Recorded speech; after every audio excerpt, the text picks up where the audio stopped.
সোনামা কিন্তু নন্দনকাননে গিয়ে মাংকি দেখে একটুও ভয় পাচ্ছে না। পাপার কোলে বসে ও মাংকি আর কত কিছু দেখছে, আর ও কিন্তু খুব আনন্দও পাচ্ছে। আজকে আমরা পুরীর সাইট সিনটা দেখে নেব সোনামাকে সাথে নিয়ে। ছিল প্রচণ্ড গরম, ওই গরমে কিন্তু সোনামা একটু আমাদের বিরক্ত করেনি। সকালবেলা ঘুম থেকে উঠে আমরা রেডি হয়ে নিয়েছি আজকে পুরীর সাইট সিনে যাব বলে। প্রথমেই আমরা একটা গাড়ি বুক করে নিয়েছি। গাড়িটার ভাড়া পড়েছিল মাত্র 2500 টাকা, আর আমরা কিন্তু এসি গাড়ি নিয়েছি। তোমরা যদি নন এসি গাড়ি নাও অনেকটাই টাকা কম পড়বে। প্রথমেই আমরা চলে আসলাম কোণারকের সূর্য মন্দির। আমরা যেখানে গাড়িটা রেখেছি সেখান থেকে হেঁটে হেঁটে আমাদের অনেকটাই যেতে হয়েছে, আর প্রচণ্ড রোদ আর গরমও ছিল। এখান থেকে আমরা টিকিট কেটে নিয়েছি। ভেতরে কিন্তু কোনো ক্যামেরার অ্যালাউ ছিল না, ওই কারণে আমি কোনো ভিডিও করতে পারিনি। আর এখানে দেখো টিকিট কাউন্টারটা কত সুন্দর, অনেক কিছুই রয়েছে দেখার। তারপর আমরা চলে গেলাম মন্দিরের ভেতরে। মন্দিরের ভেতর থেকে তাড়াতাড়ি করে বেরিয়ে এসেছি, কারণ ভেতরটাও অনেকটাই গরম ছিল। আর লাইনটা দেখো কত বড় লাইন। টিকিট কাটার পর ঢোকার জন্য অনেকটাই বড় আমাদেরকে লাইন দিতে হয়েছে। তারপর সোনামাম্মামকে একটা টুপি কিনে দিয়েছি, প্রচণ্ড যেহেতু গরম ছিল আর সোনামাম্মামের মাথায় একটুখানি রোদ লাগছিল।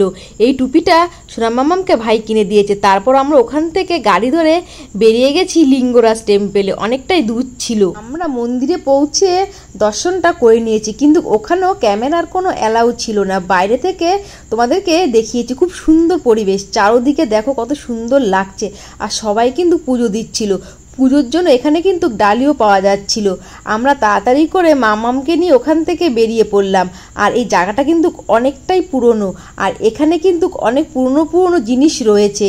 আমরা তো কোনো গার্ড নিয়ে যাইনি, তাই আমরা অতটা ইতিহাস জানতে পারিনি। লিঙ্গরাজ টেম্পেল দেখে আমরা চলে আসলাম একটা রেস্টুরেন্টে। এটা পুরো ভেজ রেস্টুরেন্ট, কারণ আমাদের ছিল মঙ্গলবার, যেহেতু আমরা মঙ্গলবার দিন ভেজ খাই। আর খাবারগুলো কিন্তু খুব সুন্দর ছিল। 4 জন মিলে আমরা 4টে ভেজ থালি নিয়েছিলাম। থালির মধ্যে ছিল ডাল, আলু ভাজা, আলু জিরে আর পনিরটা আমরা কিন্তু এক্সট্রা নিয়েছি। সত্যি খাবারের কোনো তুলনা হবে না। ভেজ খাবার হলে কি হবে, খেতে কিন্তু দুর্দান্ত লেগেছিল। আর পনিরের সাইজগুলো দেখো কত বড় বড়। খাবার খেয়ে আমরা চললাম নন্দনকাননের উদ্দেশ্যে, কারণ নন্দনকানন দেখতে আমাদের অনেকটাই টাইম লেগে যাবে। মাঝখান দিয়ে আমরা কিন্তু দেখে নিয়েছিলাম উদয়গিরি, খণ্ডগিরি। ওখানে গিয়ে ক্যামেরা করতে পারিনি, কারণ মাম্মামকে নিয়ে পাহাড়ের উপরে উঠতে হয়েছিল। যেহেতু গরমটা অনেক পড়েছে, ওই কারণে ভিডিও করার কোনো সুযোগ পাইনি। বলতে বলতে আমরা চলে আসলাম নন্দনকাননে। নন্দনকাননে এসে খুব গরম লাগছিল, তাই ভাই কিনলো আইসক্রিম। 3 জন মিলে আইসক্রিম খেতে খেতে আমরা চললাম নন্দনকানন। আর আমাদের ছোট্ট সানভি দেখো ড্যাব ড্যাব করে তাকিয়ে রয়েছে আমরা কি খাচ্ছি। নন্দনকাননে ঢুকে প্রথমেই দেখবে টিকিট কাউন্টার, ওখান থেকে আমরা টিকিট কেটে নিয়েছি। টিকিট নিয়েছে মাত্র 50 টাকা। নন্দনকাননে ঢোকার পরই আমাদের জলের বোতল, সাথে ছিল আমাদের বিস্কুটের প্যাকেট। বিস্কুটগুলোকে প্যাক করে প্যাকেটটা ফেলতে হয়েছে, তার জন্য আবার চার্জ নিয়েছে 10 টাকা। তোমরা যদি কেউ নন্দনকাননে আসো, জলের বোতল আর শুকনো খাবার কিন্তু একদমই আনবে না, যে ভুলটা আমরা করেছি। চলে এসেছি নন্দনকানন। নন্দনকাননে টিকিট ফি হচ্ছে 50 টাকা। আর এখানে জলের বোতল, বিস্কুট কোনো কিছু অ্যালাউ নেই, সব কিছু রাখতে হচ্ছে। দেখো জলের বোতল নিয়ে কাউকে ঢুকতে দিচ্ছে না, সব জলের বোতল এখানে জমা। আর যদি কারোর জল থাকে, এখানে কাউন্টার রয়েছে, 10 টাকা করে লাগবে। ভাই আর মা গেছে দেখো কাউন্টারে জলের বোতলটা জমা দিতে।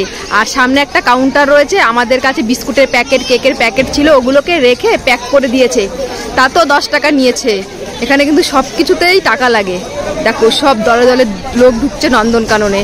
আমরা এখনো ঢুকতে পারলাম না, এটা সেটা রাখতে রাখতে এখনো, হ্যাঁ না না এটা সেটা রাখতে রাখতে এখন আমাদের ঢোকাই হলো না নন্দনকাননে।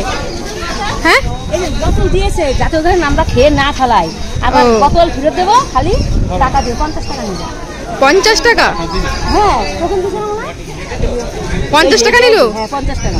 এই দেখো জলের বোতলটা টোকেন লাগিয়ে দিয়েছে, যেহেতু সোনামাম্মাম আছে, বললাম আমাদের জল লাগবে, ওই কারণে 50 টাকা নিয়েছে। আবার যখন বোতলটা খালি বোতল ফেরত দেবো আবার 50 টাকা দিয়ে দেবে। টিকিট টিকিট দেখিয়ে নন্দনকাননে ঢোকা মাত্রই তোমাদেরকে কয়েকজন লোক ঘিরে ধরবে, বলবে যে ব্যাটারি গাড়ি করবে কিনা। তোমরা কিন্তু ওদের চক্করে পড়বে না, তোমরা সোজা চলে যাবে একদম টোটো স্ট্যান্ডে।